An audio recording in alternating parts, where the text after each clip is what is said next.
Angela Critters. Well, join me in the kitchen today. We're going to make my grandmother's 2-egg pound cake. She started making it during the Great Depression, and it will make one big loaf pan.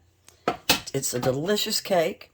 We're going to start out by creaming 2/3 cups of unsalted butter that I've cut into little pats, and we're going to cream that with 1.5 cups of sugar for about 5 to 7 minutes.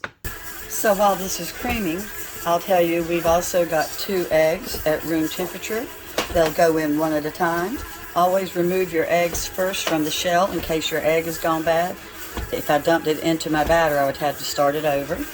I've got 2 cups of flour, all-purpose, separated. And then we've got 3/4 of a teaspoon of salt and 3/4 of a teaspoon of baking powder.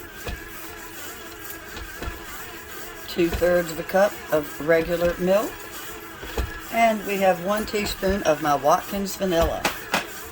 So this is creaming for 7 minutes, 5 to 7 minutes. All right, we're at the 7-minute mark. We're going to put in 1 of the room temperature eggs at a time. We're going to beat well after each addition of eggs. And as always, make sure you scrape down your sides. Once you can't see the egg, you throw in your second egg.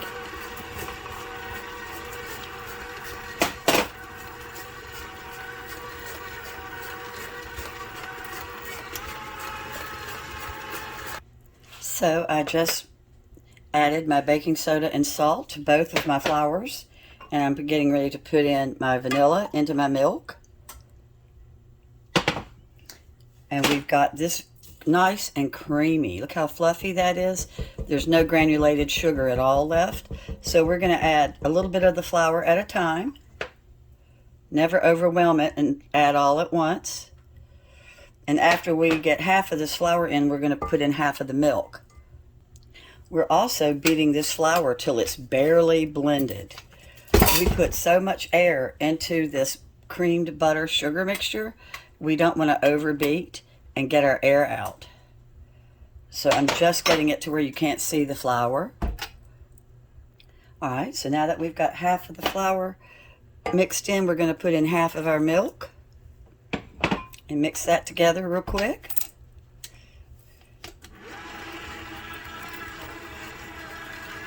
Like I said, we're not beating this to death. We're just getting it mixed. So now that we've got half of that milk, we're going to come back in with half of the rest of this flour that's mixed up with the salt and the baking powder.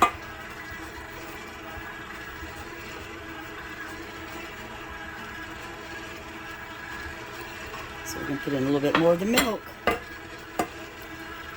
The rest of the half. There we go. And now here goes the rest of our dry ingredients. Push down the sides. Let's get our loaf pan sprayed. And my oven is preheated to 325 because you cook a pound cake long and slow. This is going to cook 1 hour and 15 minutes. There's nothing more beautiful to me than a fluffy pound cake batter. And it really is important to have your eggs and your butter at room temperature. And if you're running behind, drop your eggs in some warm water and you can get them room temperature pretty quickly. All right, so we're going to put it in. I can't wait to smell the kitchen. And like I said, 325. My cake's out of the oven. Got to cut that little part off right there to make it nice and pretty. And it's going to cool for 15 minutes before I turn it out. I'm setting my timer.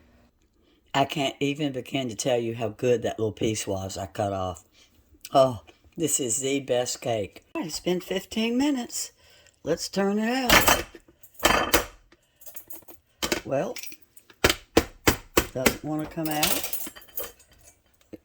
Oh, no. I broke my cake. Oh, no. I never do that. Well, it's a good thing this was just for my husband and I. What a shame.